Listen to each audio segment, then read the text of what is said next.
एक आदमी पत्थर को हाथ में रखे हुए, संभाले हुए, और समझ रहा है कि यह पत्थर बहुमूल्य हीरा है। मैं उसे यह नहीं कहता कि उसे छोड़ दे और फेंक दे। मैं उससे अगर यह कह पाऊं कि यह हीरा नहीं पत्थर है, और उसे याद आ जाए कि यह पत्थर है, और ख्याल आ जाए और समझ आ जाए, तो बात पूरी हो गई। फेंकना और ना फेंकने का सवाल नहीं है। पत्थर दिखाई पड़ते ही उसके प्राणों का वह सारा संबंध टूट गया जो हीरे के साथ था, और पत्थर के साथ नहीं हो सकता। एक बार की बात है, दो सन्यासी एक राह से एक जंगल से गुजरते थे। एक वृद्ध सन्यासी है, वह अपने कंधे पर एक झोली लटकाए हुए है और पीछे उसका साथी। रात पड़ गई है, अंधेरा घना होने को है, बीहड़ अनजान जंगल है। वह बूढ़ा सन्यासी अपने युवा मित्र से पूछने लगा, जंगल में कोई डर तो नहीं है, कोई भय तो नहीं?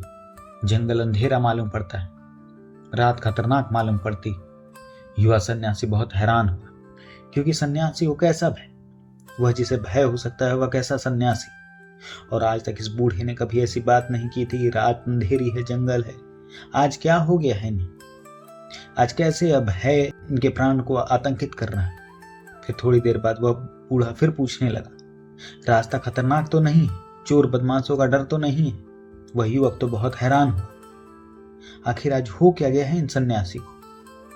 वैसे भी सन्यासी के पास खोने के लिए कुछ नहीं होता, तो चोर और डाकू का सवाल ही कहां से पैदा होता है?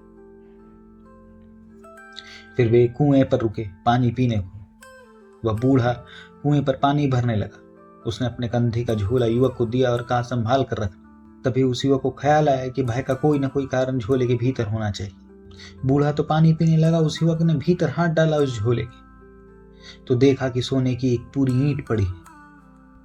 उसने वह सोने की ईंट उठाकर झोले से बाहर फेंक दी और एक पत्थर का टुकड़ा उठाकर झोले में वापस रख दिया। बूढ़े ने जल्दी से पानी पिया और चारों तरफ झांक कर देखा। जल्दी से झोले को कंधे पर टांगा, ऊपर से टटोल कर देखा, ईंट है। वह चल पड़ा। थोड़ी देर बाद फिर उसने पूछा कि कोई खतरा तो नहीं? रास्ता खत्म नहीं होता, दूर गांव मालूम पड़ता है, गांव दूर मालूम पड़ता है। उस युवक ने कहा कि अब आप बेफिक्र हो जाएं, अब कोई खतरा नहीं, खतरे को मैं पीछे फेंक आया हूं। वह तो घबरा गया। उसने झोली में हाथ डाला, ईंट निकाल कर देखा तो वह पत्थर की ईंट थी। एक क्षण तो वह चुप खड़ा रह गया उस घनी रात में। फिर उसने वह ईंट फेंक दी और फिर वहीं बैठ गया, और उसने अपने युवा साथी को कहा कि अब हम व्यर्थ ही गांव की तरफ जाने की चिंता न करें, आज रात यहीं सो जाए, सुबह चलेंगे। अब कोई भय न रहा। और उस बूढ़े ने कहा, आश्चर्य, अब कोई भय न रहा। अब तक मैं भयभीत था, अब न रात रही, न चोर रहे, न डाकू रहे। अब कोई न भय रहा, न कोई खतरा रहा। क्या हो गया? आखिर क्या बात हो गई? जिसे अब तक सोने की ईंट समझे था, वह पत्थर की ईंट मालूम पड़ी। क्या हो गया? क्या आखिर बात क्या हो गई?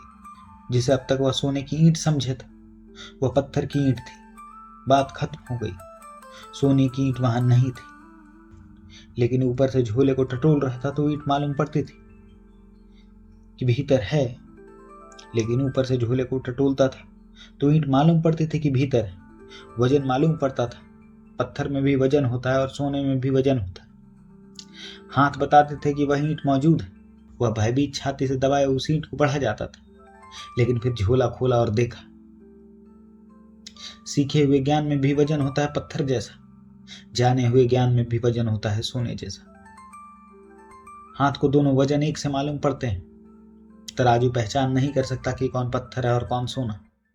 पहचानने के लिए खुली आंखें चाहिए। अपनी खोपड़ी के भीतर, अपने झोले के भीतर झांक कर देख लेना चाहिए कि जो हम रखें वह कहीं सीखा हुआ, दूसरों से उधार और बासा ज्ञान तो नहीं, अन्यथा वह पत्थर है। अगर खुद का जाना हुआ है, अगर खुद का जिया हुआ है, खुद की अनुभूति हुई, कोई किरण, तो दूसरी बात है, वह सोना है। अगर खुद का जाना हुआ, अगर खुद का जिया हुआ और खुद की अनुभूति आई हुई कोई खबर, कोई किरण, तो वह बात दूसरी, वह सोना दूसरा है। इस बात को जो पहचानता है भीतर, उसे कुछ फेंकना नहीं पड़ता। फेंकने का कोई सवाल ही नहीं। बात खत्म हो जाती है, कोई संबंध टूट जाता है, कोई नाता बदल जाता है, कोई चीज ट्रांसफॉर्म हो जाती है। जो मिट्टी निकल आई, जो पत्थर निकल आया, उसके साथ वही संबंध नहीं रह जाता जो सोने के साथ था। अगर हम शास्त्रों और शब्दों के ज्ञान को ज्ञान समझते हैं तो एक तरह का संबंध होगा उससे, और हम अगर उसे एकमात्र जानकारी समझते हैं तो दूसरे तरह का संबंध होगा उससे। ये दोनों संबंध बुनियादी भिन्न है। और अगर जानकारी को हमने ज्ञान समझ रखा तो हम मिथ्या संबंध को निर्मित कर लेंगे। वही संबंध भटकाता है और जीवन को नष्ट कर देता है। इसलिए मैंने कहा कि विस्मय चाहिए और सीखे हुए ज्ञान से सीखे हुए ज्ञान के प्रति एक जागृति चाहिए, एक होश होना चाहिए, एक समझ चाहिए। इस समय को जितना हम विकसित करेंगे उतना ही आप पाएंगे कि एक बोझ हटता चला गया। आप जानते हैं, सब जो कल जानते थे वह कहीं भूल नहीं गया, वह कहीं खो नहीं गया। लेकिन अब आप एक बात और भी जानते हैं कि वह आपके प्राणों का हिस्सा नहीं है। वह आपके अपनी आत्मा की ज्योति नहीं, वह आपकी अपनी संपदा नहीं। वह है पराई, वह है उधार, वह है ऋण। और ऋण से कभी कोई धनी नहीं होता। वह बोरोड, वह किसी से मांग कर लाई गई। और मांगी गई चीजों का कोई सम्राट नहीं होता। चाहे कोई कितना भी मांगता चला जाए और चाहे कोई मांग मांग कर कितने ही महल खड़े कर ले और कितनी ही संपदा इकट्ठी कर ले, वह छोटे भिखारी से बड़ा भिखारी बन सकता है, सम्राट नहीं बन सकता। मांगने से कोई सम्राट कैसे हो सकता है? सम्राट तो केवल वे ही होते जिनका मांगना समाप्त हो जाता है और जिन्हें कोई ऐसी निधि मिल जाती है कि अब वे दे सकते हैं। उस निधि से कुछ भी नहीं चुकता। अब वे बांट सकते हैं, वह निधि समाप्त नहीं होगी।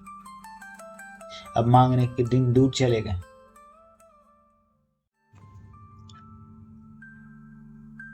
अगर विचार पसंद आ रहे हों तो चैनल को सब्सक्राइब जरूर करें। धन्यवाद।